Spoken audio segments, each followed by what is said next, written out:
PM Modi के सामने हार मान चुका देश का विपक्ष आए दिन उनके मंत्रियों को टारगेट करने में लगा रहता है, जो अपने अपने मंत्रालयों में बेहतरीन काम कर रहे हैं। सोचिए अगर विपक्ष की साजिशों की वजह से ये मंत्री नहीं रहे तो क्या होगा। एस जयशंकर।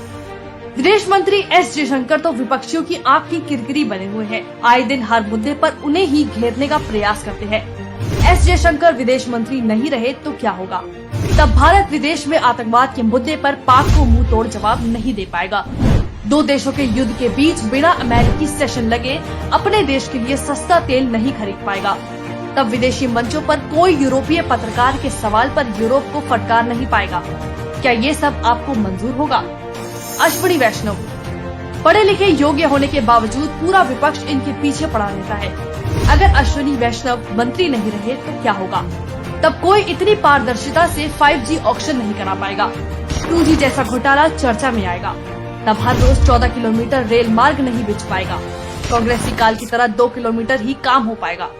पुरानी सीमित राजधानी और शताब्दी ट्रेनों से काम चलाना पड़ेगा। कोई वंदे भारत की लाइन पर लाइन नहीं लगाएगा। तब रेलवे स्टेशनों पर पुरानी सीमेंटेड सीढ़ियों से ही काम चलाना पड़ेगा। सुविधाजनक लिफ्ट और एस्केलेटर का लाभ नहीं मिल पाएगा। अश्विनी वैष्णव के जाने से इतना कुछ बदल जाएगा, क्या देश ये सहन कर पाएगा। स्मृति ईरानी। कांग्रेस की खानदानी सीट अमेठी से राहुल गांधी को स्मृति ईरानी से पटखनी क्या दी, कांग्रेसियों की दुश्मन बन गई। कांग्रेसी इतने चिड़े हुए हैं कि स्मृति ईरानी की बेटी तक को बदनाम करने का प्रयास किया। सोचिए अगर स्मृति ईरानी मंत्री नहीं रही तो क्या होगा। क्या बदहाल अमेठी की पहचान पूरी दुनिया में आर्म्स मैन्युफैक्चरिंग वाले जिले के रूप में हो पाएगी। क्या सालों तक अनदेखी झेलने वाली खादी का बढ़ा हुआ निर्यात स्तर उसी ऊंचाई पर रह जाएगा। क्या कोविड जैसे हालात में कोई और मंत्री 7 महीनों में 6 करोड़ से ज्यादा PPE किट और 15 करोड़ N95 मास्क का उत्पादन करा पाएगा। निर्मला सीतारमण। जिस दौर में दुनिया के सुपर पावर देशों की अर्थव्यवस्था हिसकोले खा रही है, उस दौर में वित्त मंत्री निर्मला सीतारमण ने ब्रिटेन को पछाड़ते हुए भारत को दुनिया की 5वीं सबसे बड़ी अर्थव्यवस्था वाला देश बना दिया है।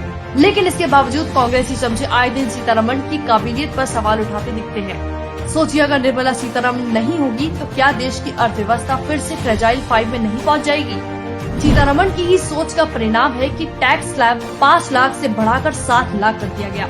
क्या कोई और वित्त मंत्री आम आदमी को इतनी बड़ी राहत दे पाएगा।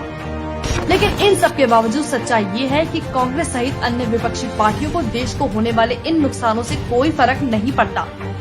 उन्हें तो बस सत्ता हासिल करने से मतलब है।